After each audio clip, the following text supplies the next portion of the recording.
The Staincast. What is the Staincast? Stain? Who is Stain? Am I dreaming? What is going on, guys? Welcome back to episode 114 of the Staincast. Just us this week. As intros go, myself, DL, the co-host, the other co-host, Hag. We're both wearing green. Yes, we are. It's another lovely, lovely day here at Staincast HQ, even though we're at two different places. We're cooking. We're excited. We're continuing along. We're coming off the high that was the Goblet of Fire, coming into the Order of the Phoenix this week, which we will get into in a moment. Yeah. When it comes to new stuff, I've been thinking about this. I want to make sure I say it. I want to say, whenever it was, I think somebody told me about the Fallout show. I said I hadn't seen it yet. I've seen it. Pretty good. For people who have watched the game, people who played the game, it has the fan service. It has it has the corporation names, the the products. Like if you played Fallout, like the big players, the names, the places, the guns, all that kind of stuff. It's there. It's definitely Last of Us-esque in terms of I think it's very faithful. It's not trying to be one of those shows where they're in the universe, but that's the only thing that's the same. They're definitely in the Fallout universe. The characters, they have little continuity things towards the end of it that are kind of all over the place. That's what I've heard some people complaining about. But at the end of the day, it was pretty damn good. If you haven't played the game, honestly, it's like The Last of Us. We recommended it to people who didn't play the game for Last of Us, just because it's very human. It's very relatable. Maybe not so much Fallout, to be honest with you, because they are a little more comedic leaned. Yes. Anyone who's played Fallout knows I would say it's closer to it's equal parts Borderlands in terms of it's super on the nose humor, but it's also Fallout. I mean, Last of Us in terms of it's pretty fucking. The gore is pretty ridiculous. Yeah, very, very so much. But like I said, more. I mean, not that I'm trying to reference the Borderlands movie. Nothing to do with it. I think that comes out later in the summer. We're not going to be talking about that. We will never be talking about that. No. To be honest, I was just thinking about Borderlands because it has the same humor factor of the big corporations kind of thing. And if you played it, you know what I mean. The other thing, I guess, that since we mentioned Drake's diss track when that came out. Oh yeah. As of fucking 6 hours ago of us recording this, Kendrick fired back. God damn, did he fire back? Also, I don't know if you peeped, it's on streaming now. Oh, it is it? Okay, cool. Yeah. Yeah, because when I watched it, the view counter was cooked. It was 5,000 views or something when I was watching it, because that shit was just literally having hundreds of thousands of people pull up on that shit. Yeah, I listened to it on my way home from work, and holy crap. It's 6.5 minutes, 7 minutes. And Kendrick's cooking. Mm-hmm. Cooking. My favorite line of that is, I gotta, you think I'm reaching out to find out information about you. I got a son to raise, but you ain't know nothing about that. That's vile. He's violating. Mm-hmm. No, it's a lot more. It just feels like more of a diss track than Drake's one. I've been trying to get a temperature check on the internet. I mean, first of all, it's unfortunate, but as the time goes on, there's less and less actual information on the internet, especially Instagram and Twitter and all that kind of stuff. You go in the comments, the amount of times. And this is just a little sidebar, and I'll get back to the point. I watched Dune 2, and we're not going to talk about Dune 2. We've already spoken our piece on how fucking good that movie is. The amount of times I just go into a comment section just to find that one person how do people like this? This movie is the worst movie I've ever seen. It's nobody fucking means that, but they say it, and that's the problem we're facing. Same, and just to bring it back to where we were, I found someone who was obviously they're trolling. It's hard to tell when someone's trolling versus speaking their opinion. But Drake also has a bunch of fucking glazers. Yes. So. Oh yes. Oh my god. You literally read any comment section of anyone speaking about it. I mean, it's exactly Kendrick's point. I don't know. It's Drake's. I don't know. I mean, it's so fucking weak because Kendrick goes on and he's apparently Drake sent a fucking cease and desist to Metro Future and Kendrick about Kendrick's verse on Like That. That's a bitch move. Mm-hmm. And then he comes and wants to do this fucking push-up song, which the only thing he had against Kendrick was There's a saying shoe that size. he's small and that Mr. Morale and the Big Steppers was mid, which I mean, all right, Yeah. fine. But then Drake comes out with 6.5 minutes destroying. He's Kendrick. he's You like, what said are you? Drake. You were a famous actor. Now no now look what you are. He said you can't say like we don't like when you say the N word. Like you're No. not black. Like just going on and on and on. How many black features is enough for me to be considered black? Like just going on ripping into Drake, and that's what a diss track is. Like I think Push Ups was good. Like it was catchy. It was like it was a good thing, a good song. But like Yeah. Euphoria is a diss track through Yeah. and through. This is a diss. This reminds me a lot of The Son of a Don. Yeah. So yeah, I mean, like, I don't really don't have too much to speak about it because I'm not honestly not even really sure what they're beefing about. Like, if they're beefing, I think they're just beefing about just both being like the top of their. They're literally just beefing about them both being the best, even Yeah. though Drake's washed and Kendrick releases one album every fucking 5 years. Yeah. So It's like, like I mean, in my opinion, neither of them are one, so they can keep fighting for one when they're not. Like yeah, Kendrick, it's it'll like, forever be yay, yeah, but it's like, and it's just so weird how it's like an all or nothing thing too that I've been seeing. It's like, oh, people are like Drake's never made like Kendrick said Drake's never had a good album or something. That's just not true. I think Drake his early stuff is good. Like it's like The Weeknd made a lot of his older shit too that nobody realizes, but yeah, that's whatever. which is why Abel fucking jumped in on that Yeah. beef. Yeah, exactly. Because it's like he made a lot of those songs with Drake too. Whether it's like another thing too is that people just This want it to album, be. this is a fantastic album. Yeah, I agree. That's a very good album. Same thing This is with a very fucking good album. Take Care. Take Care is fucking literally Take one of the Care is most a great classic albums album. I say of all time. It's like Kendrick. Like, I don't I know. have a couple more in here, but it's my CDs aren't as organized as I want them to be. But It's like just Drake makes good music. I will yeah. say that. It's like maybe not so much anymore, and that's the problem though. It's like it's just so night and day for people. Like it's just one or zero. It's just oh One of the he's things, never made a good album, or he's like oh he only makes good music, or he never makes good music. It's like he can do both. Like they all do both. I mean, yeah. like the one thing I saw that like really pissed me off about Drake fans is someone was defending honestly Nevermind, saying it was revolutionary for house music and dance music and this that and the other thing, and it was a fantastic album made by Drake. And I was like, the songs are called Sticky and fucking Massive, and like that's not revolutionary dance music. The only good song off Yeah. that album, genuinely, the only good song off that album is Jimmy Crooks. And they're like Sticky and Massive are catchy. Don't get me They're wrong. party songs. Yeah, they're catchy party songs, but they're not good songs. I'm not going Yeah. out of my way to listen to them on my free time. Unlike a lot of Kendrick songs, where I will go out of my way to listen to them on my free time, or a lot of older Drake songs. New Drake just doesn't hit like that. When you have Honestly Nevermind, Certified Boy Lover, and fucking For All the Mid, like, come on. Come Yeah. on. No, I mean I agree. I mean that's your point exactly. Is like Drake's music. It's just not. It's just a different. It's just I don't know. I feel like it's a weird comparison. It's like Kendrick who I mean that's why he makes albums so few is because he only raps when he has something to say. Yeah. Some compared to Drake who raps. It's like I've said this before. Drake is like it's like a yearly iPhone update. It's like oh, it's like it might not be very different. It's I don't know. I'm trying to think of like how to word it exactly, but it's exactly like what it's. honestly, the way you put it is the best. Is Drake dropping albums is like the yearly iPhone release because you get Very slight changes. Yeah, but the same thing with slight changes, and sometimes they're better than the last one. Sometimes it's worse than that. But no matter what, the newer ones are still washed compared to the old ones. Absolutely. I mean, it's just also just a difference of lifestyle. Like you can just like I don't know. It's like one guy seems a lot more grounded in reality. Like Drake has just been rich for so long, has so much influence, so much power. It's like you just can't make a song Literally didn't anymore want to about. fucking take care of his son until Pusha called Yeah, him out.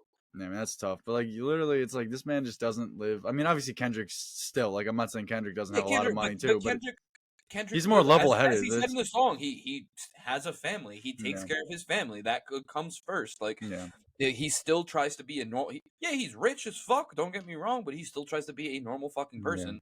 Where Drake is on this like cloud nine of he can fuck whoever he wants. He can do whatever he wants. He's the most important person in the world type of thing, or at least that's how it's portrayed in the media. Yeah. Let's say that because we're not personal friends with Drake No. or Kendrick, so we don't know them and whatnot. But I mean, you'll never catch me defending Drake or Kendrick the way some of these people do. oh Like, it's no, embarrassing. It is embarrassing. It's no. one thing. It's one thing about like wanting to hold your flag up for whoever you support. That's fine. But when you go out here, like you said, like acting like you know the guy, being like, "Oh no, Drake didn't mean this. Oh, Kendrick didn't mean this." It's like, who the fuck are you?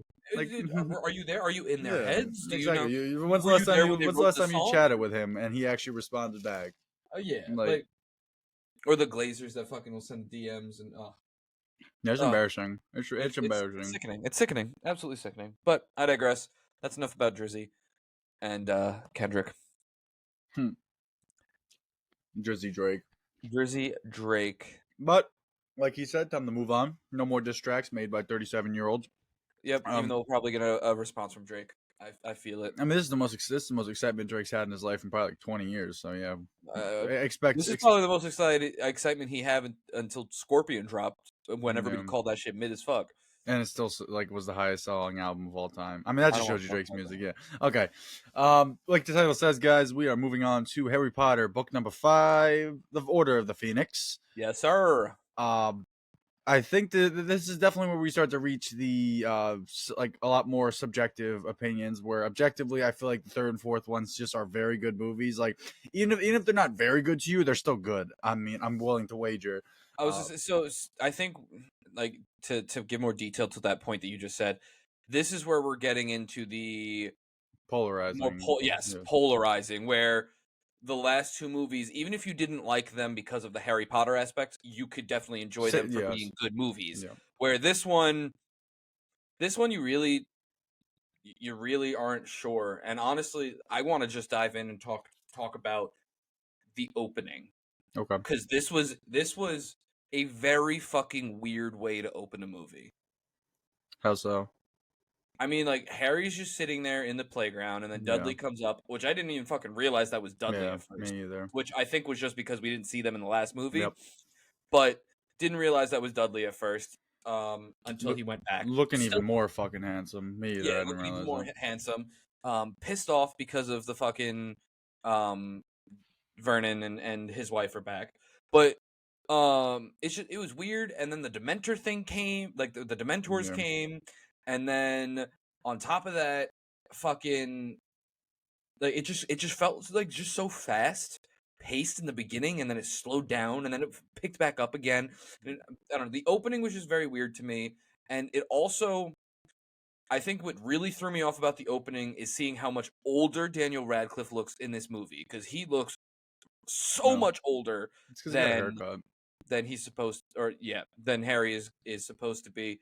And on top of that, the color difference. I don't know if you noticed it as much as I did, but Goblet of Fire felt so bright, colorful, vibrant, and then this movie is very dark, Hmm. very grim, very like subtle coloring and Yeah. and dark backgrounds. And I don't know if that's just because this is 2007 and this was kind of that age of the weird CGI and the uncanny valley and the using dark tones, and because you even see that in Iron Man and all the way up Yeah. to the first Avengers and stuff like that as well. Or if this is just like maybe that they did that because 4 was kind of the turn in the story where Voldemort comes back, Yeah. and now it is getting Now they're darker. living in the world of Voldemort. Yeah, now they're living in the fear in the world of Voldemort and all of that. So that might be the case as well. But it was definitely very jarring coming off of Goblet of Fire last week to Order of the Phoenix this week to see how different the color gradients were. Okay. Yeah, I mean, now that you mention it, like I did notice it a little bit, but to me, it's like it didn't affect me that much. But yeah, no, I can agree. I feel like there's a lot of maybe it's just maybe I feel like, well, the last one it ended with them being outside, and this one I feel like it was that corridor area, like that big ass fucking like Star Wars esque like huge like unending room kind of the thing. Ministry of Yeah, Ministry of Magic or Ministry, yeah, whatever the hell it was. Like, I think that's maybe. I feel like they spend more time inside in this movie. I feel like, to your point. Oh, they And spent it's because, like I said, everything happened so fucking quickly at one point. Because in the last movie you have that whole tournament, which is basically all like outside, and there's a lot of changing settings in the last one. Where this one is very like Hogwarts or the Ministry. Like there is no. Yeah. I will say though, this movie definitely felt long. Yes, and it was the Like shortest one, which is fucking besides which is part one, which is fucking which is ridiculous. crazy. Yeah. Yeah, because Will and I were watching it yesterday, and like we had paused it just because like we were gonna go take the dog out and whatnot. So I paused it, and there was like we thought we were like, all right, there's like 20, 30 minutes left. We'll take the dog. We'll come up. We'll finish it. We paused it, and there was like an hour and a half left, and we're like, what the fuck? Like so much Yeah. shit went down. Why the fuck is it? There's so much time left. Yeah. Like, if No, it I agree. this definitely this felt longer than 2, and 2 is the longest movie. It's hard to say, just because I was making dinner while watching this movie, so maybe that's why I felt so long. Because like I literally started dinner, ate dinner, watched it some more, went up to my room, and it was still fucking going. So like I feel like that's maybe what did it. But I agree, it was longer. Like it definitely had like just those dragging moments where you just have to like you could do the thing where you do the 15-second skip, and it's still just dialogue, and it's like just kind of Yeah, which I meaningless. mean, and Will pointed this out to me the best is this movie.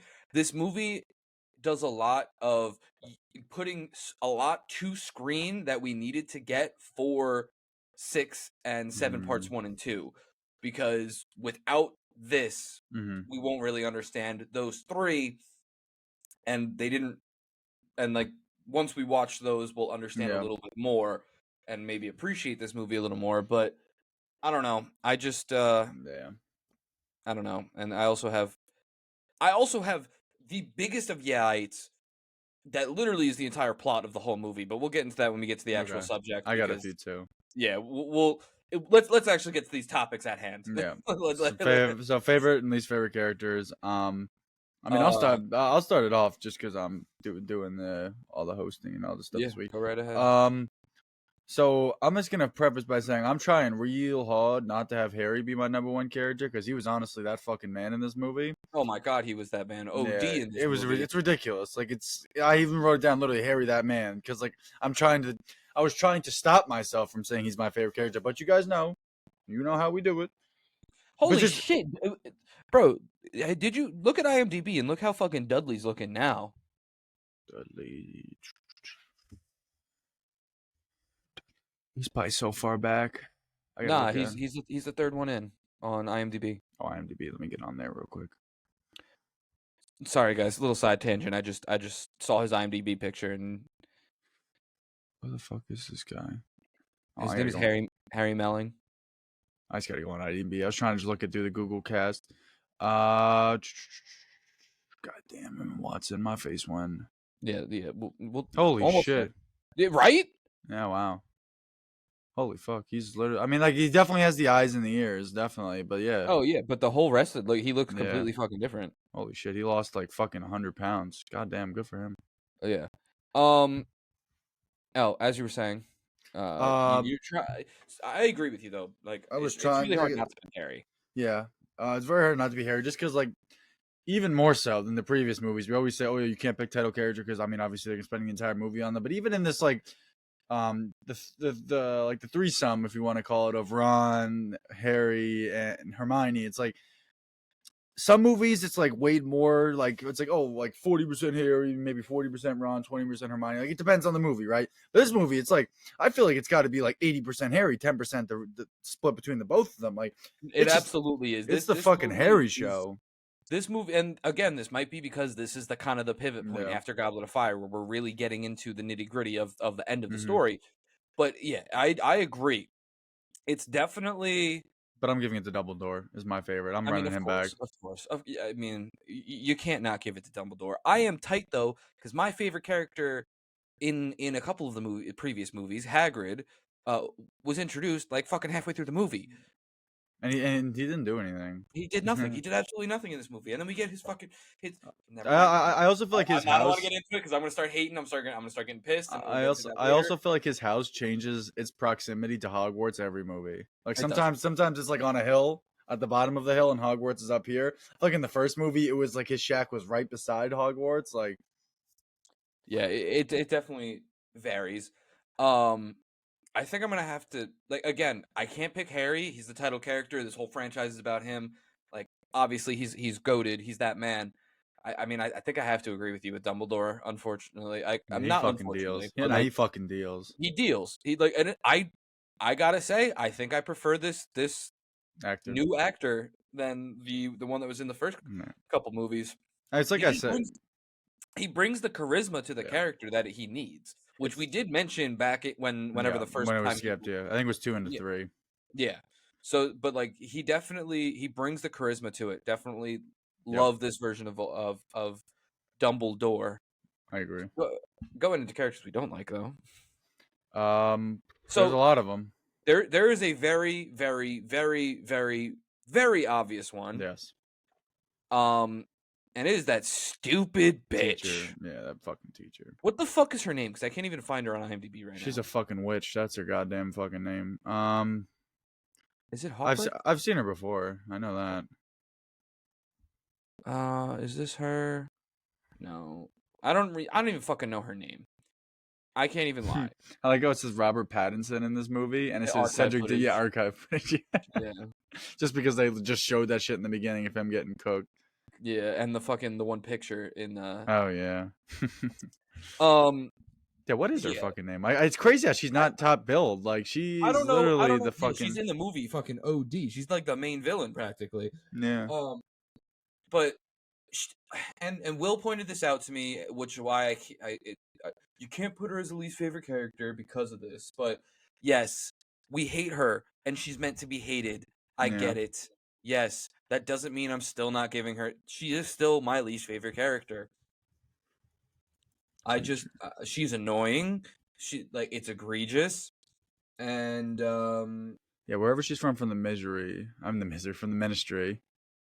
Dolores. Dolores. Umbridge. Yeah, Umbridge. Yeah. She's hating for the sake of hating. Yeah. There's like no reason to it, and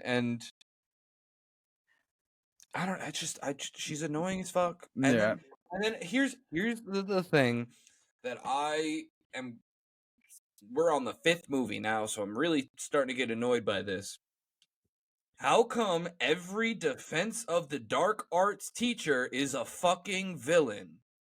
Or the big crux of the fucking movie, like the werewolf dude. Yeah. Oh, I have that written down too. It is like as soon as she was introduced as like obviously we saw her in the trial before she was introduced as a professor, so we kind of knew she was gonna be a villain of some sort. But then as soon as she was there, and it was like, and Dumbledore was like, "Oh, and the new professor of the That's every Defense of movie. the Yeah. Dark Arts." Literally every movie there's a new teacher. I was like, "Oh, she's the villain again." Wow. Yeah, I was gonna show you could literally name the books based on the name of the defensive art dark teacher. It's like you could literally have like book 1, this person because they were the fucking teacher. Book 2, this person because they were the teacher. Like it's just like it's Moody. Like yeah, exactly. Like it's lazy. I understand like that's just kind of their main means of like moving plot along is the defense. Because I mean the dark arts is kind of the whole like conflict, like the whole obviously. Yeah. But still, yeah, I hear you. Yeah. I have so much. I want to talk about my it's so bad. All right, so I didn't say my least favorite, but I'd give it to. I'm giving it to Umbridge, and I know what you're saying about like, oh, she's written to be, this, that, and the other thing. But she's still the least favorite. I agree, and it's like that's on the writer then to make it feel less villain von bad guy. Same beef I got with Harry's fucking step parents or whatever. It's like, yes, I know exactly why they're there. I'm not mad at their characters. I mean, I'm mad at their characters. Like it's the way they're written. It's like you can have someone like Dolores, have them be a suit, have them be super uptight, following the rules, this, that, and the other thing. You don't have to make them so explicitly like, oh, fuck the children, fuck this, fuck that. It's like it's just not realistic. Like there's no one. You're not gonna find someone who's just so one dimensional like that. Like like, at the end of the day, she has a reason for doing the things she does, and we don't see it, and that's the problem. But whatever. Yeah, she's definitely my least favorite, along with the one who packed up my fucking guy, Sirius. But we'll talk about that too. But she fucking. I don't want to talk about Sirius. Fucking bitch. That fucking. Oh, what is her name? Because she looks familiar as fuck too. Yeah, I think she does. I think she was. I don't want to talk about her though, because she pisses me off. Yeah, I don't blame you. Yeah, I mean that's about it. Yeah, for least favorite. So, favorite, least so make or break moments. Here's my break moments. Mm-hmm. Stop giving Neville Longbottom more shit to do in every fucking movie. Was it this movie or the last movie where it was tough scene where it's like Voldemort kills his parents or something like that? I think it was last movie. This movie is they Revealed that his that parents were killed, right? no That was last movie, I think. no because in this movie it's the bitch that killed Sirius, was the one that tortured his parents. Because remember he says that she asks, he's like, oh, how Neville Yeah. Longbottom, how are the Mhm. parents? He's like, better now that they're about to be avenged, and then like fucking Yeah. Leslie Spelliarmus her or whatever the hell he tries to So, do. so they're dead. So they're dead then. Are If they he's avenging. dead? I mean, if he's avenging them, they're dead, right? Because I Well, remember are Neville Longbottom that's what I thought. parents Because that was dead? the whole point. Because that shit was tough. Neville's parents were not dead, but patients in St. Mungo's Hospital for medical maladies and injuries, having gone insane after being tortured by a group of Death Eaters at the end of the First Wizarding War. Okay. Okay. Well, I mean that makes. I mean that's still tough scene for Neville. Hate to see that. Damn, so that was like right after he was born, because he's the same age as Harry, and this shit went down when Harry was a baby. So it was right after he was born. His parents went fucking insane because of that bitch. mhm. Tough, tough, tough. Uh, Let's see. Good scene. I'm trying to think of good scenes. the problem is like I'm gonna save all my good ones for Yides because I can tell which is actually just gonna be a fucking an air out sesh. Yeah. Oh yeah. Dumbledore disappearing with the Phoenix when they pull up on that him. was tough. Yeah, I mean That was tough. the guy even said he got drip. He got drip. Yeah, he's like, you have to admit it. He got style. He's got style. Yeah, I mean like the way he was like doink and he fucking dipped that and I was Well, like the dude who said it was also part of the fucking Order of the Phoenix too. So it's like, yeah, he was fucking glazing which useless name for the fucking movie, because like the Order of the Phoenix is barely fucking in this. And like, oh, they're trying to get the new Order of the Phoenix with the Children of the Water, which is why we got Luna Lovegood and fucking Neville Longbottom, and for some reason Ginny's there, which doesn't make much sense to me either. But I'm still holding it to it, bro. Harry's gonna slide on Ginny. I think you're right. I think you're fucking right, because the way that she looked at him when he was talking to Foe at that one point. Yeah, I mean, I've been saying that. I've been saying. I mean, look, I'm not a fucking featured or what's the word? Writer. Like a psychic. No. Like I'm not a acclaimed writer, and I don't claim to know how to write books and shit. But like the way they do foreshadowing in this is a little. But I'm not gonna say anything because I could be wrong. It could not be Ginny, and I could be a fool. So all I'm gonna say is, if I was Ron, I wouldn't let that slide. But I digress. Yeah, Ron also fucking he can't take. He got no take. Yeah, Ron also a bitch. No take. To be fair, Ron does end up with Hermione, so I'm gonna be so pissed when that happens. Just let everyone know. I know. Well, look, we're already getting the fucking breadcrumbs of it. Yeah, I mean we got it starting last movie. So yeah, but this one we're really getting it. Yeah, I mean Ron, he'll do nothing. He don't got that drive. Nah, he ain't got no fucking juice. He can't deal. But no. Yeah, I think that Dumbledore. I think when Harry had that dream and they're all in Dumbledore's office and like freaking out, and Harry's like yelling, like "Look at me!" and that like right before right before Snape like starts the training of Harry with the mind stuff. I think that was a really good scene. I think that Daniel Radcliffe really like he made himself a point to be the center, the focal point of that scene. Like he acted his ass off. Like when he yelled at Dumbledore, I was like, oh shit. Yeah, no, they're fucking. It reminded me of honestly Dune Part 2 when fucking Timothée Chalamet yells like I'm leading the way. Yeah, like when he's going on his victory lap. Yeah, so like that the way that he yelled like that, I was like, oh shit, like. I mean, I got a couple really good scenes. I mean, I don't particularly want to talk about the ending just because the ending is so fucking good in my opinion. Like the way that it's like kind of. I'll talk about it, but I'll leave the Braxton now. Yeah, I'll talk about everything else, and then we can circle back to the ending. So, first and foremost, let me just say, to your point earlier, when Dudley pulled up on him, didn't even know it was him, and the fact that he brought 4 other boys to kick his stepbrother's ass or whatever is fucking egregious. That's ridiculous. I couldn't believe that. Dumbledore, lawyer of the decade. That shit was egregious. Yeah. He just pulled up and was like, "What are the He's like- charges?" He's like, He's witness for the accused. It's "Yeah, like, oh, you heard the time got pushed up? It's like, of course. I've yeah, been here for 3 hours. yeah, exactly." That was one of my quotes. I'll repeat that when we get to it. Harry, that man, of course, that man really was like, "Damn, you ain't gonna teach it." I mean, that was another really stupid, like, them just not teaching him dark art, like them not like.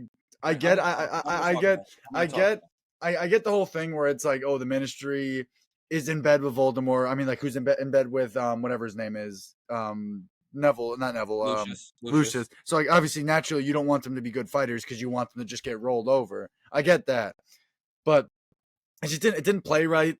It just felt so weird. Like, it felt so, I don't know, too on the nose for me. Where it's like, I mean, it opened up a great scene where, of course, Harry had to basically make his own school, which is tough as fucking nails. I think that was awesome.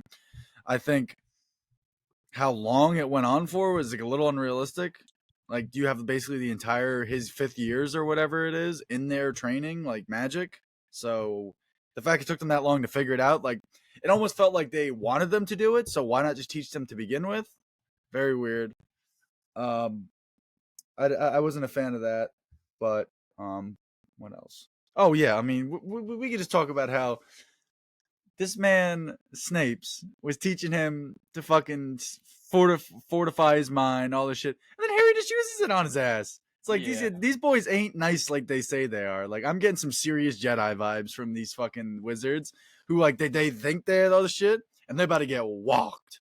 I feel like Voldemort's just gonna start walking, and when he's done, and then he's not gonna stop. Like not Gandalf, fucking Dumbledore. I mean, we see that he holds a candle to him, but I don't think there's anyone else who's going toe to toe with Voldemort. Harry Potter, obviously, plot armor, Yeah. all that kind of shit. I mean, That's considered.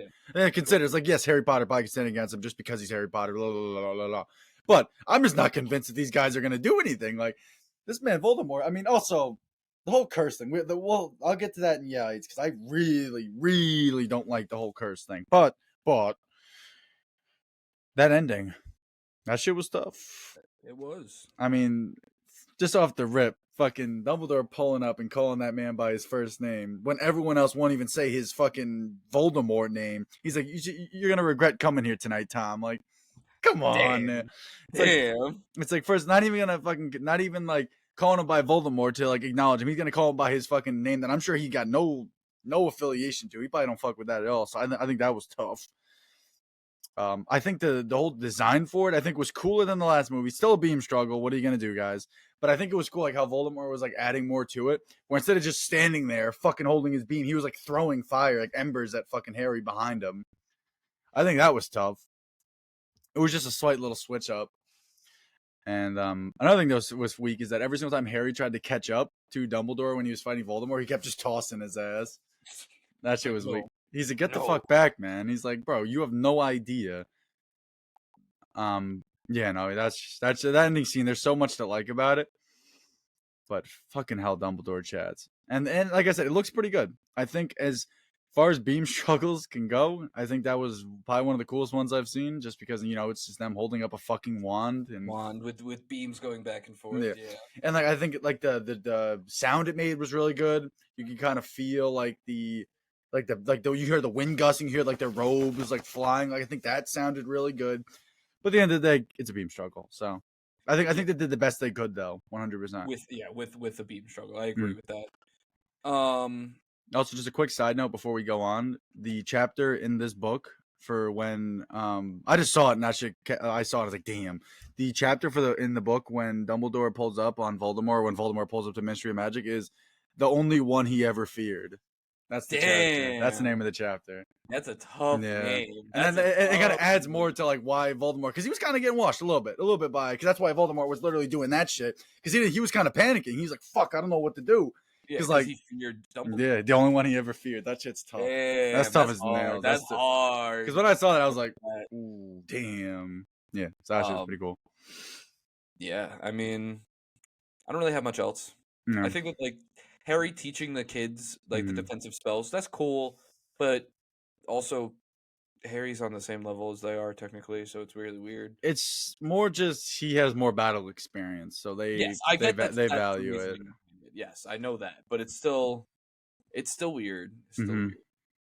Especially, I mean, I guess yeah. It's just especially when it comes to magic, where like it seems that people just have a natural attunement to it too, where it's like it really doesn't matter who teaches you. It's like if you don't got it, you don't got it. At least that's kind of my framing of it. Where like some people are just better at using magic than other people. It's like they even said Harry has a natural attunement to it or whatever. It's like he can cook up a fucking Patronus charm, and it's like you have teachers who can't even do that shit allegedly. Like what the fuck? Like, Yeah, but yeah. did you have any quotes?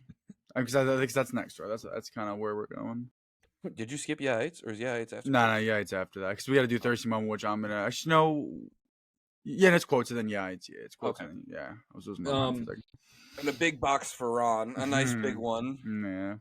Yeah, I can't, man. It's like I just gotta I wish I could just delete the word because like it's like a cocktail effect. Like it's like the same way you hear your name and like you immediately.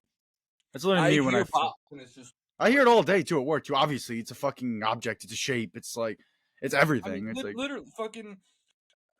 Bro, I work in the fucking service industry. The amount of people are like, "Can I get a to-go box? Can I get a box to go? yeah, Can I box this up?" yeah. It's like you could. Yes, I'm gonna box up more than just your food. Don't worry. Yeah, But this shit is so vile. So it's vile. just anytime the fucking life revolves around a box. I think Smoke Yeah. is the first one that said that, and it Life's is a true. box. Life's a box. Life is a box. Everything revolves around the box. That's true. Um, But I'll get off my quotes real quick. When Dumbledore's like, "Oh, must have missed that. Good thing I happened to arrive to the Ministry 3 hours early." Like he's basically saying, "Well, he's thanks." such a scumbag. It's like Yeah, fuck you guys, but yeah. And then I don't fucking remember who said this, but I just remember it because obviously the quote, "They got him, Albus. They got him, Albus." The fucking we're talking to Dumbledore. I don't fucking remember who they got. I just heard they got they him. got him. Yeah, They got him. they They got got him, him, Albus. Albus. Yeah. They got him. Another thing Um, was funny when Dumbledore was saying his name, and then he was just like Brian, and then he's finished the rest of his name. yeah. That was fucking weird. Hold on, I gotta find fucking Dumbledore's full name. It was so weird. It's like, bro, you don't know your own name. Like he was saying the name. Like I mean, obviously it's not his fucking name in real life. Albus Percival Wolfick Brian Dumbledore. Yeah, like what the fuck? Like just Albus, like fucking Percival Wolfric Brian. Yeah, that's exactly how he said it too. Like that's fucking weak. Mm-hmm. That got a nice chuckle out of me though. I can't lie. But True. I will say him fucking dodging Harry every other step of the way was fucking bullshit. I mean, that's No need for that. I mean, that's No one of need. my. I mean, that's literally one of my yates. If we wanted to transition over, like his Oh explanation my for that God. was, I must have replayed that fucking scene like 5-6 times just trying to make sense. Because like Dumbledore is normally the voice of reason. He's literally the Yoda of this universe, and it's What even was more. what was the exact thing that he said? He what was like, the reason? bro, I could not fucking understand. He's like, I thought if I kept my distance from you, so we weren't together, that Voldemort would not get the temptation. It's like, bro, that's like literally the temptation. Is I was so confused. It was the opposite. It was the opposite. It was literally the fucking opposite. And they even said that in the beginning of the movie. It's like if I was Voldemort, I'm gonna try to isolate you. I'm gonna try to you. And that's literally what fucking Dumbledore did, which is so weird. So weird. Yeah, and honestly, my whole issue with this movie, and maybe you can help talk me down from it, but my whole issue with this movie is it relies on the fact that the rest of the Ministry or the rest of the entire wizarding world is not going to question the fucking whatever the Fudge and the 3 other people, Lucius and Umbridge and like the 2 others, whatever the fuck, that Harry's lying and that this like what? So I was thinking about that too. Because they're going on and saying some egregious shit.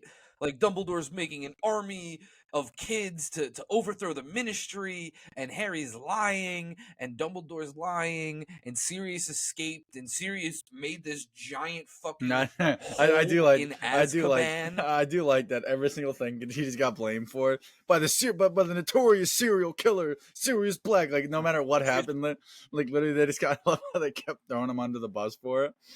Stupid as fuck, Like, though. No, I agree. yeah, it's just like the whole crutch of this movie is the entire wizarding world either not believing or not doing something about Fudge and the rest of the ministry that's on his side Hmm. and it's like I'm sorry, but maybe that's just maybe it's because it's in England, so it's like a monarch type thing, and we're not used to that. But like that shit wouldn't fly. That shit So, would not fly. There would be too many questions, too many people riot, like mhm. too much confusion, especially when all those people start disappearing, and like It was Sirius Black. yeah, but like come on, you can't keep a giant hole in the top of Azkaban, and you're gonna blame Sirius Black. He escaped, didn't he? Look, I agree with you. The way, so here's the way I see that whole situation.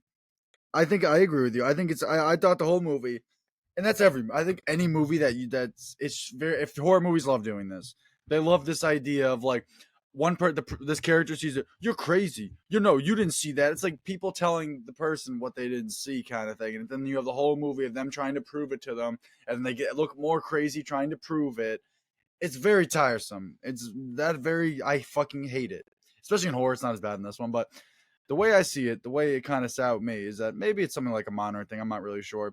To me, it just kind of seems like a leadership problem, where it's like Dumbledore should really just be in charge, but the problem is like you have the whole politics of it, like the whole politic, and we spoke about this, I think, with Paco or whatever, Well, where it's just it was even weirder when like she got like when Umbridge got appointed whatever the fuck, yeah, and then she was able to fire the teachers and like doing all the yeah. reconstruction of that, and Because she then kept making amendments and shit. First of all, that was also ridiculous. That ladder was crazy. That ladder, fucking, that one guy was on when he was hanging them also up. him hating like him fucking being on Umbridge's side because he liked her.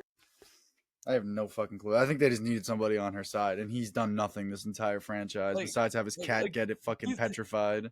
this yeah, that's true. This entire movie I feel like is just based on so much of a crutch that I just Yeah, I a crutch that doesn't have enough backing behind it. If there was more, because like the full reasoning for it was like, oh, Voldemort's in Fudge's head and Lucius, and like there wasn't much explanation behind it. yeah, If there was much more of an explanation, like, oh, Voldemort had this curse that he set upon these, because like Umbridge was fine, she was just hating to hate. yeah. She was hating to hate. She didn't have that one in her head. She was just hating to hate. I don't even So, think she was a Death Eater. I'm pretty sure she was just hating to hate. I think she was just the voice the voice piece, not the voice piece, the mouthpiece of the ministry. I think she didn't have like an actual person. Like she's not an individual. Like she kind of is just the ministry's behalf. Ministry bitch. Yeah, exactly. And And she's the one that, and then also how has nothing happened to Lucius? Nothing. he's too powerful. He's too high up. And this is the same reason why no one did anything about Voldemort coming back. Where it's just, see, here's what I think. I think the pure um how powerful and what Voldemort did, I think, is where I'm skeptical about. I don't think anyone would second guess about something like that. Like someone that evil, especially someone like. I think my biggest problem is that, at least, unless I've missed it, do we even know how Voldemort was killed or how he was like what happened to him? No. So how the fuck are we? So why are we even saying that it's a surprise that he's back if he never died? You know what I'm saying? Like that's my problem. The only thing that we know, us as our first time watching this, the only Yeah. thing that we know is that Voldemort killed Harry's parents and he went to kill Harry. And he couldn't However, do when it. he went to kill Harry, Harry was able to protect himself and he Yeah, killed himself. I'm pretty sure. Or weird. they don't even deny, or he died. Let me not say he killed himself because we don't know that. Yeah, But he went to kill Harry and he himself then died. Whatever way that happened. and if nobody like Harry defeated yeah, him in some way. and it's so weird because it's like, who knows if he actually and like the fact that it's like hearsay peddling hearsay. It's like, oh, so you assume that he's dead, but now you won't assume that he's still alive. Like it's so fucking stupid. It's like the man's name is the Dark Lord, for fuck's sake. What are we talking about? Fucking being dead. It's Also, like the fact this was only 14 years ago is fucking yeah, crazy. and the fact that nobody has any sort of plan. It's like you don't think there's Dumbledore's been living for how fucking long? Like there's not some there's not a single person in the back of their head like, what if he comes back? What if tomorrow he comes back? What's our plan? They don't got no fucking plan. There was no plan. Like Nothing. didn't like I was thinking, oh maybe even like that's the unrealistic part of it too to me. It's like after getting basically get caught slipping, basically, for lack of better words. They got caught slipping by Voldemort, killed God knows how many people. Like, we only see the main characters who it affected. God only knows how many people he killed. It's like, at what point does somebody ask, how do we stop this from happening? It's like, yes, obviously you have all the magic and shit. I don't know about all that kind of stuff, but it's like, just basic common sense suggests that, like, there should be a plan if he comes back, and there's no fucking plan. Like, they're the most surprised people. They're more surprised than I am as the first time watching it that Voldemort's back. Like, what the fuck are they surprised about? This guy clearly has crazy powers and has minions that will do his bidding. But to your point, real quick, just to kind of explain what I thought about it is that the people that you said, the only people who are trying to stop people from believing Voldemort's back are in a very high position of power. So it's like whatever they say goes, whether it's true or not. I think about it at work. If my boss says that the sun is fucking green and I say it's not, I'm gonna get in trouble for it. It's obviously a stupid fucking analogy, but it's like, But yeah, it's like that's just the nature of a leadership ladder. It's like the person up top might not always tell the truth, but it's like you gotta fucking obey them, or your ass is gonna get sacked. To use their words, you're gonna get sacked. Sacked. Love that word. Yeah, they Love use it that again in word. this movie too.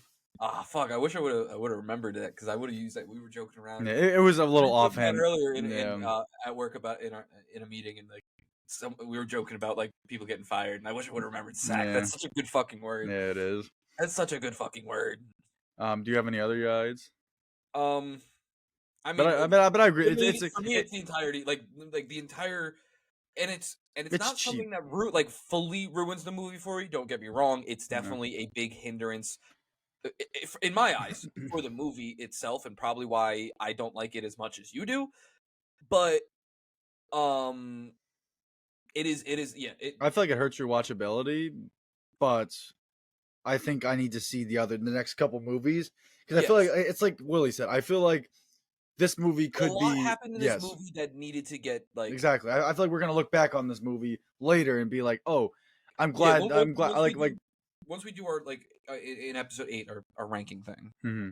Yeah, no, I think we have to see, but as of right now, I just can definitely see the rewatchability not being good for this movie, just because I really, really, really don't like that kind of plot where it's like, oh, did you spend the whole movie trying to convince them, and then they pull up and Voldemort isn't even fucking there, and they're like, Voldemort's back. It's like, oh my fucking god, we're so stupid, like we're so dumb, like he wasn't even there when everyone, and then of course the classic.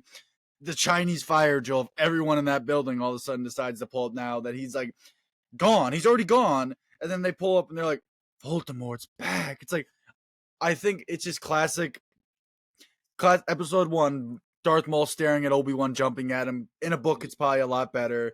In on the screen, my god, is it fucking painful. Like, it's not made. Yeah, it's not made. It's very rough, like. But again, it doesn't like fully ruin the movie for me, but it definitely hinders some of my enjoyment of it, and probably what makes it so long feeling is the fact that it's like you're thinking like the entire time I was thinking like, why do these people believe this? Like, why is this a thing? Why is this happening like this? Why? Because they don't really give much of an explanation as of why, and even the one they do, it's got a fucking horseshit. Yeah. I mean, I will say, I think point of view is important too. It's like where you know Dumbledore he doesn't have a hurtful soul in his body, but like people see that all powerful wizard, they're intimidated by it. They see an all powerful kid who's stronger than all of them. They're intimidated by it. Yeah. So I think that I mean, it's again the great honestly that workplace analogy that you made earlier because it's the same thing. They see a young new worker come in, people get like, oh shit, they're jealous. My job on the line. Yeah, it's jealousy. Like that's all it is. And I think like I'm gonna get into this shit about the curses, and I think I have an idea on what it is. I don't fucking like it, but it's like it's kind of lay the curses on me. Honestly, just get into it. I think it's just too easy, for lack of better words. Like I'm somebody I'm big into power scaling. Power scaling to me, it's like some people might not give a fuck about it. Some people might not even know what it is, right? Bro, So I for me literally personally, I watched a fucking hour-long video of power scaling all of Ben 10's aliens. it's So, important. yeah, very important. It's important. It's like if you want to, for a one-off movie, fucking of course it's not. But we're talking about a franchise here. We're talking about 8 movies and then an additional. We're not going to talk about them, but the additional, you know what movies. And it's like you need power scaling. You can't have Harry beating some guy and then getting washed by a scrub. Like you, like first of all, just telling a story wise, it doesn't feel good. Doesn't nothing good happens about it. I'm big into power scaling. Shorts like basically summed up. I think it's very important. And in something like this, where you can just wave a fucking wand and kill somebody, I think like the Crucialis curse or whatever, those are fine. Whatever. It's like you control someone. You don't need some crazy. There needs to be more. You can't just say 2 words and kill somebody. It's like, yes, maybe we back it up. Oh, anyone can use a gun and shoot somebody. I don't fucking believe that. Like, it's like okay, I feel like you could take that out of context and it sounds so stupid. But no, it's like I'm not sold on the moral idea. It's like, oh, anybody could pull out a gun and shoot somebody, so anyone could pull out a wand and cast. We're talking about fucking wizards right now. It's like we're not talking about guns. We're not talking about this. It's like I get it, I understand it, but like as for a literary perspective, it's not good. It's like Sirius just getting by it. Nah. Like, just not. It's like, it's the easiest way to just have somebody third party someone and just fucking kill them and then dip. Because she dipped the minute, like, literally. Instantly. It's like, bro, I also think that fucking the insta kill curse is ridiculous. That's what I'm fucking saying. It doesn't make sense. It's stupid. It's like I said, the Crucialis, whatever. You want to control somebody, whatever. Like, I don't even remember. What was the third one? What was the third one? The pain. But yeah. What was it called? Do you remember? Enema? No, not fucking. Fuck, I forgot what it's called. I don't know. But I mean, I'm fine with that one too. I think that one, because at least you have a resistance to it, right? Where it's like, all right, maybe if someone tries to control you, you have a strong mind, like what's not fucking Snape. Well, like what Snape was talking about. I mean, he doesn't, obviously, he got pants, but like ideally, if you have a strong mind, maybe. I mean, he literally got pants. Yeah, literally. So tough fucking scene for him. But it's like, at least there's in my head, there's at least a defense against having someone torture you or having someone control you. It's like maybe you can fight back. How you fighting back? And I even looked that shit up online too. And it's like there's literally no defense against it unless the Harry fucking love fucking thing. But it's like there's no defense against it. It's like you can't write it. It's like I just think about anything else. Imagine if Darth Vader could one shot somebody. Imagine if fucking it's not a good exactly. It's like this man had all the Infinity Stones and he's still fighting people. That's the point. It's like, yes, obviously Thanos could just, when he had 3 stones, when he had 4 stones, he could probably just not even touch anybody and kill them all instantly, just like that. But he still fights it because that's not entertaining. Because that's not what we came to see. Like, we're not interested in watching him use overpowered ass artifacts and kill people because we know they're overpowered. Like, we want to see him. I don't know. That's my beef. It's like there needs to be a drawback. There needs to be a drawback. There has to be a take. Like, if you're just killing somebody, something needs to happen to you. Your power scaling, like, because the power scaling with that is just that has no cap. Yeah, exactly. And it's like anybody. There's no ceiling. You need a ceiling in power scaling. It's like, and then it was kind of cool when like he was trying to use Crucialis on that one running away, and like Voldemort's like, "You have to mean it, Harry," or whatever. It's like, sure, that's cool, but like if a 6-year-old wants his mom dead, it's like, and he means it, he can just fucking kill her. It's like, what kind of fucking power scaling is that? It's like, no, that's too much. You can't just give someone a wand and tell them words, and now all of a sudden it's like that's just a fucking Amazon weather or something. But yeah, I'm just not personally a fan of it. Yeah, I mean, I agree with that 100%. There's no ifs, ands, or buts about it. Yeah, like there's like, and all it just needs to be a limit. Like there needs to be situations where it can be used and situations where it can't. Yeah, like that's all it is. It needs to even itself out. Exactly. It just needs to be balanced. That's the word, balance. It's like there's no balance. Like even in Star Wars, it's like the whole thing is the balance of the Force. Exactly. That is like literally the entirety of Star Wars is the balance of the Force. And it's like in Star Wars, like I think the Jedi we saw aren't very like charismatic or like you really root for them, some of them, but it's like at least like there's the idea that they're both as powerful as each other. Like their strongest is like in their respective things are like very similar. Whereas, like I said, besides Gandalf, I'm like, fuck, keep calling him fucking Gandalf. Besides Dumbledore, like, who's stopping Voldemort? Who's stopping him? Like, No one. but I do want to backtrack a little bit Mhm. because I want to bring this up. We actually get somewhat of a reasoning of why Snape is not a fan of Harry. because his dad fucking 'Cause bullied his him. dad bullied him, which is like, all right, that's such a fucking cop out bullshit reasoning, in my opinion. Because like, you don't gotta like, I don't know, Yeah. you don't gotta A, extend it onto the kid, and B, Mhm. yeah, Yeah. but we're getting some more development for Snape to make him more of an enjoyable character, and I'm all Only, for it. only Still took not getting that for five. Draco. Yeah. Still ain't doing it for Draco. Fuck him. But He's barely even in this movie. Fuck him.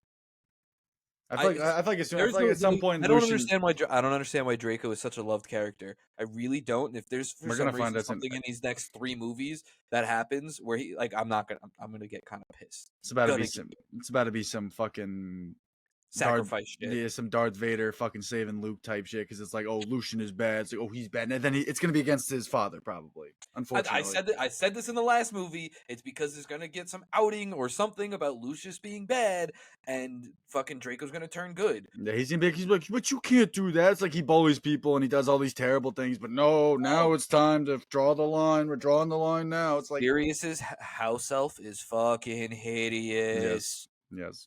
He Hideous. got a mouth on him though. It's pretty funny. Yeah. Does he go to Harry now, or is he just free? Who knows? I mean, what's his name? Also, not very slick. Sirius isn't dead. Oh my god, what? Yeah, no, he's not dead. I mean, he's dead. I think his like body is probably gone. But But he's like whatever a he ghost, fell like, into, fucking Moaning yeah, Myrtle I or think whatever, so. probably. I would agree. I mean, 'cause whatever the fuck he fell into was clearly. I mean, Okay. anytime the body disappears or you just don't see it, like, come on. Yeah, they're not dead. Yeah. We probably won't see him in the next movie because it seems like they're doing every other movie with him. They probably can't afford to pay him for every movie. Also, well, I mean, two more things. I'll be quick on this one. Them riding on the broomsticks. Like, it's so funny. It's like Harry gets expelled. Like, obviously, we know they're not expelled. They expel him for using magic around a Muggle, and then they pick him up on magic brooms and ride him through a city. It wasn't about using magic around a Muggle. It was The spell, the using charm. the spell underage around a Muggle. It's still ridiculous though. The concept that's like. No, I'm not like I'm just. And then they went on their magic brooms, and then they were fucking in the London, the English Channel or whatever the fuck they were, right beside the city. Like, yeah, that was fucking. also, I'm probably gonna throw it in here just because it's so stupid. When Harry and Sirius are up in the blick on these guys, when they're point blank, they're like tweet tweet tweet tweet tweet when they're both like when they're both standing near that portal or whatever the fuck that thing is, and he calls him James. It's like it was kind of weird, felt really forced when Sirius called Harry James because that's his father's name when he's not even. They were whatever. It's forced. It was forced. But whatever. When they're standing in the portal and they're just fucking point blanking. What was the words I used? Yeah, point blanking fools with their wands. It just looks fucking like this. Like this is the epitome of my problem with this magic system, and I'm gonna post it just so everyone can see it. He's just like two. Like it's literally just becomes a war of attrition, and I think that's fine. Like I think that's basically any fight. But it's like it's just the way they do it. Like it's just like they're standing there, not flexing a single muscle and just throwing shit at each other. I'm like, bro, what are we doing here? Like. Exactly, and it's like two. I'm like, what are you doing there? I'm just confused on the effects. Like this, Yeah, nah, he's slimy. Now I mean, like I predicted, he's a slime bag. He's a I mean, slime bag. But that one we movie. didn't get enough of him. We do not get enough of him. My favorite scene in that whole movie is that one move he used where he fucking like basically like fucking tossed like destroyed. I think like all the glass was falling. Then he shot it at Dumbledore. He turned it to sand or whatever, which is also very cool. Also cool. But like I just like that. Like he fucking even stopped Dumbledore's attack. Like he was like, nah, fuck this shit. Like I very very much fuck with Voldemort. Like we've said previously, like prediction is Voldemort is going to be the favorite character of the next 4 movies. However, he's already fucking creating a good case. Yeah, but we definitely didn't get enough of him. No. And I need more of him in the next movie and more. I mean, obviously he's going to be in Deathly Hallows, but here's my prediction. I'm going to throw this out there now. The Half-Blood Prince in the next movie is going to be Harry. Wow. The Half-Blood that we've been watching the entire franchise is going to be the Half-Blood Prince. Wow. You even said it. Sirius is fucking whatever that thing is. Elf called him a Half-Blood, I think. Someone else called him a Half-Blood. Someone else called him a Half-Blood. Yes, I agree. Another Prediction. They do this. They do this in every movie. The previous one, they mentioned something that foreshadows. They fucking how many times did they say Azkaban in the second Yeah. movie to prepare for the fucking second one? Here's I'm mine. pretty sure mentioned the Goblet of Fire in the Prisoner of Azkaban. It's unfortunate, but my guess, my prediction is that we're not going to see an actual fight between Voldemort and anyone else until the final movie. Now, I think Agreed. that was probably our last, because you had Harry. He fought Dumbledore. Now he's got to fight the new Harry, and Dumbledore's probably not even going to square up with him again. Probably. No, Who knows? I Who think knows? that what's gonna happen. The next movie is gonna be, I think, either the takedown of Lucius or like it's gonna be Mhm. like the series outing of Lucius. And then you have, because like the part 1 and 2 are, they got to be basically one movie. So like whatever happens in that movie, I feel like it's going to stay between, like, you want to the keep it two pretty movies exactly. So I think that the next one's gonna be the big Lucius story. I think that the Half Blood Prince is And gonna probably be no something. Voldemort. Yeah, probably like no. Yeah, probably It's- no Voldemort. I mean, if it's not, Half gonna Blood be a Prince, couple it's probably like cameos. something personal to Harry, if I had to guess. Yeah, so it's gonna be a couple of cameos, something with Lucius and no Voldemort like at all. Yeah, maybe a And couple scene, like, just like, hey guys, he's still in the franchise. Like, yeah, and then next movie and then part 8 is we're gonna do like or part 7 hmm is gonna be like the build up in the first movie to really set us up to the battle. The midpoint's gonna be the huge cliffhanger, of course, and then we're gonna get the big Harry versus Voldemort, and Yeah. go and trickle down into the end of the franchise. Unfortunately, I think you might be right. Anyone who's seen this, anyone Don't who's seen it. spoil it, please. I mean, yeah, I was gonna say feel free to check us, but yeah, no, I agree. Don't spoil it. But I mean, if we're right, you can say We're right. we're the best. We're the best. We're the best. It's okay. It's okay. We know the, like we've been doing this a long time. Yeah, that's it. We've been doing this a long time. So, I mean, if we're wrong, we're wrong. I mean, I'll be happy. Like, look, I'm saying this now, so if it doesn't happen, I'm happy, because it's like I'm gonna say Voldemort's probably not gonna be in it that much. So when he is, if I'm gonna be happy. Exactly. Yeah, exactly. I mean, this might be a hot take, but I don't think we're gonna get much Voldemort in 7 Part 1 either. I think he's gonna be heavy in 7 Part 2, but I think it's gonna be very skim No. in 7 Part 1. But I could see literally like one of them joints literally just being like half Voldemort, half Harry kind of thing. Like literally, like both of them are going back and forth between being the main character. Like I could see it. yeah, Like I'm not super familiar. with no one talks because like when Infinity War came out, people talked about how that is a Thanos movie. Thanos is the character. When these movies came out, or even to this day, no one really talks about either of them or any of the movies being a Voldemort movie. Because there's 3 main characters. I think that's the problem. I mean, there's a lot in Infinity War. It's tough because Avengers has fucking every single one of them Yeah. are technically main characters. yeah. I mean, I guess we got to find out. I mean, like my initial guess would be maybe like Ron and Hermione just get such great character arcs that maybe no Yeah, one gives sure. a fuck. Yeah, I mean, sure. look, I'm Hermione maybe, but fucking I'm on the Ron hate train now. So I have literally been on the Ron hate train since the first fucking movie. Man. I know. It took until last one to really get me there, but Yeah, I got no love for that, man. we went on such a fucking long tangent. I don't even remember what topic we were on. The eights were crazy. I mean, look, it has to be said, and anyone I know this was, like we said, it's a polarizing movie, and that's exactly why. Like, I could spend just as long. I think my position right now is I'll pull up the question of the week. I think my position, because there's no spoiler. I'm not getting myself in trouble again this week. I'm not talking about who. we're just skipping it. I'm we're not gonna do skipping it. it and go to the next one. If you want to hear, go to last week's episode. It was vile. I'm not gonna speak anymore on it. What was I gonna say?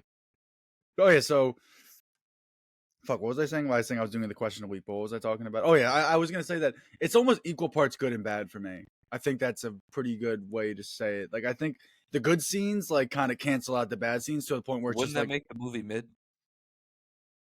it's tough. I mean, when we get to the rankings, because like I was like, if it's equal parts good Yeah. and bad, wouldn't that make the movie mid?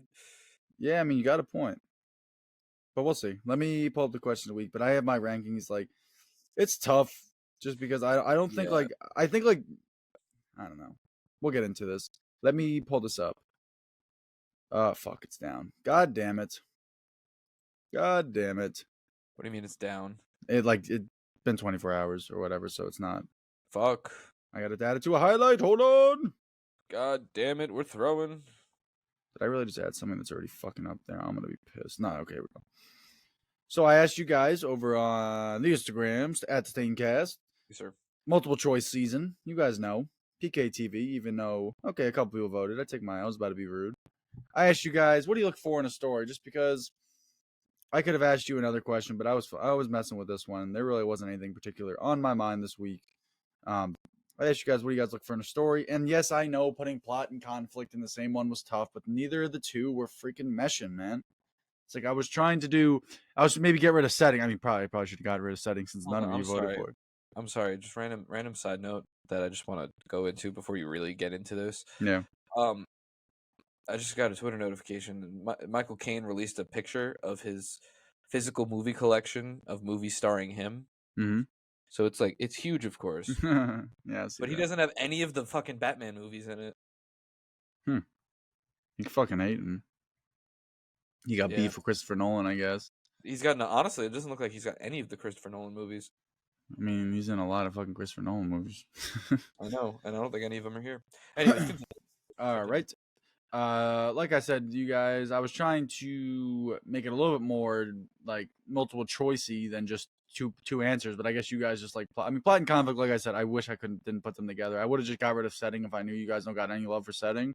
Kind of crazy to me, but whatever. That is fucking insane. But maybe if we would, worded it world building. Yeah, and it's also like you have to pick one, which I understand. Like I think setting really isn't like the common. Like that's not breaking as plot conflict, but whatever.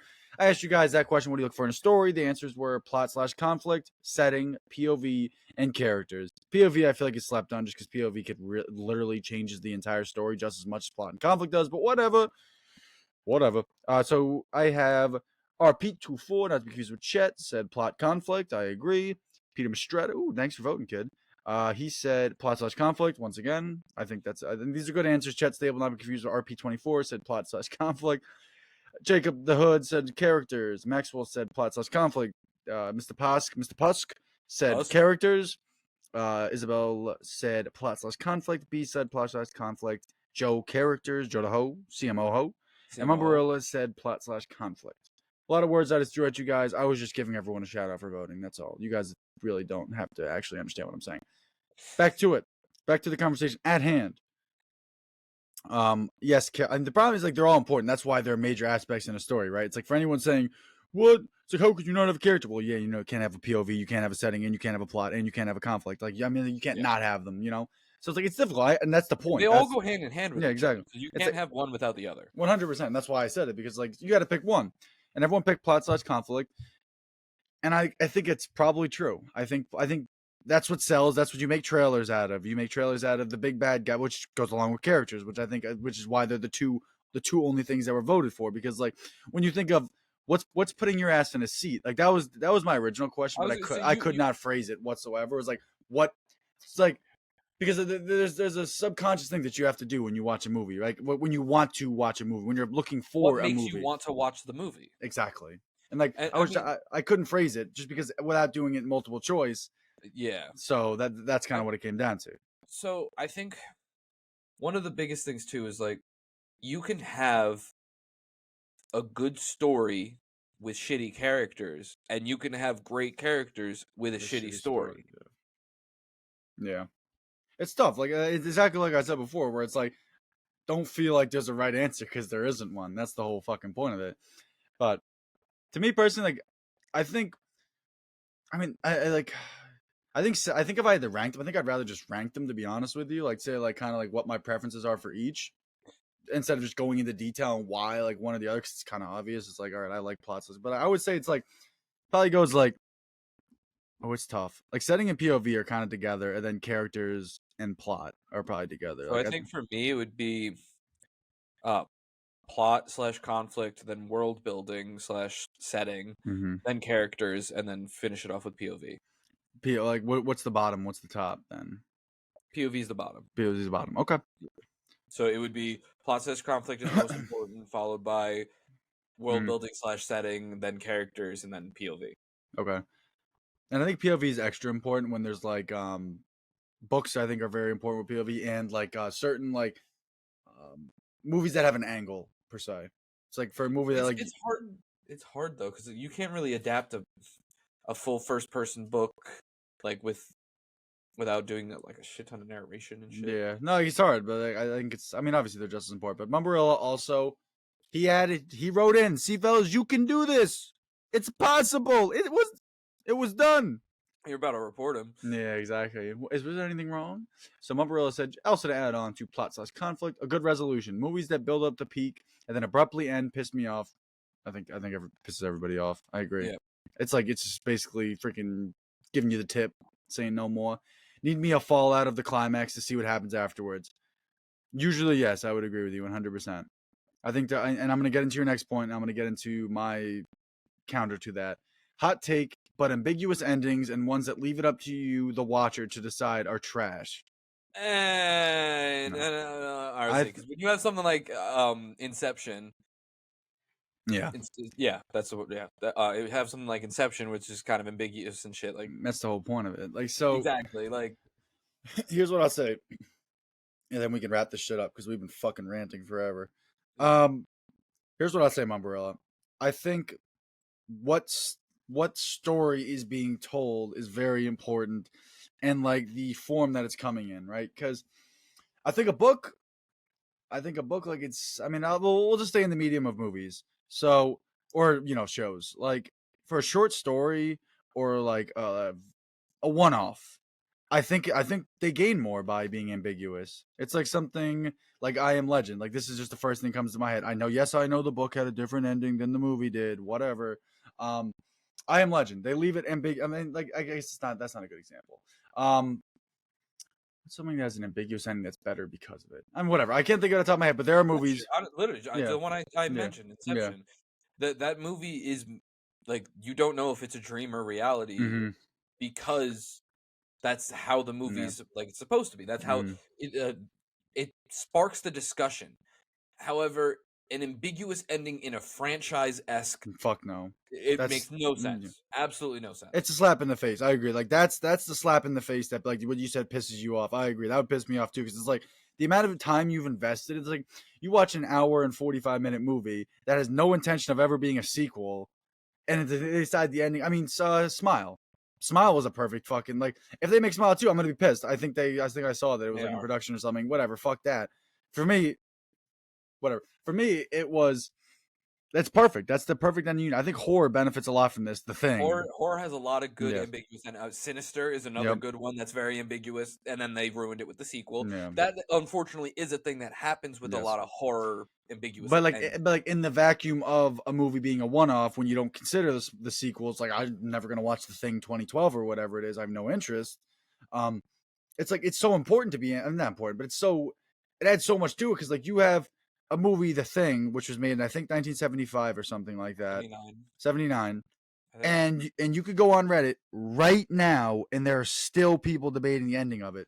Yes. I think that's pretty cool. That's the fact that you can have that level of conversation for decades. Yeah, exactly. I think that's really cool. I think that adds so much. But like, not to talk in circles here. Basically, what I'm saying is that what me and Hag are both saying is short stories, one-offs, yes. Franchises, no. It's not. It's not an exact rule. It's like there are exceptions. Absolutely. But thank you for writing in, Mom. We appreciate that, having that conversation. Yes, absolutely. We love the conversations. Give you the Fallout thumbs up. I guess final thoughts on the movie and our rating. Rating. I mean, I think the final thoughts, like we've kind of already expressed. Like we've expressed everything. Yeah, I think we've beaten it dead. I'll just say the lowdown. If you've already watched these movies, watch it because I'm sure it's gonna be pivotal in the next movies ahead. If you're just trying to watch any of the Harry Potter movies, I probably wouldn't recommend this one. I mean, it's whatever to me. But it's a B-. I was just gonna put it like a B, maybe even like a B. No, probably not. That ending is tough. For me, it's a B-. The ending is tough, but that's like the biggest thing that saves it. Yeah. So the second one. So what I'll do is the second one I put at a B plus. So this one I'll make a B plus, and I'll make the other one just a B. The second one because I like this one more than the second one. So I'll just make that one a B, and I'll make this one a B plus. Because it's definitely no way. I think for all the reasons we've already said, like it definitely has, and I think rewatchability. I'm telling you, I think rewatchability is really going to take a hit. I just don't think this movie does not seem very rewatchable to me. No, it does not. But especially considering how short it was. Like, I mean, the fact that a short movie feels long is a problem. It was 2 hours and 19 minutes. By far the shortest. that could change when we watch the other ones as True. well, though. No, I've 100%. I mean, that's kind of just assumed. I feel like obviously, if the next movie is absolute garbage, it's gonna be a Then- little bit. There's gonna be a little bit of a reflection on this Yeah. movie. Absolutely. But, of course, as usual, if you're watching this on YouTube, don't forget to like, comment, subscribe, and ring that notification bell. If you're listening on Apple Podcasts or Spotify, follow and give us a nice little review. When you're done doing all that, you can go over to our Instagram at the Staincast, where you can follow, turn on them fucking post notifications. If you haven't already, like Yeah, you if better. you I mean, haven't like already. this shit better be been done. It That's all I'm should saying. be done. But yeah, and once you do that, you'll stay tuned and get notified for the post coming this weekend for our 6th movie in the franchise, Harry Potter and the Half-Blood Prince. See you next week. God.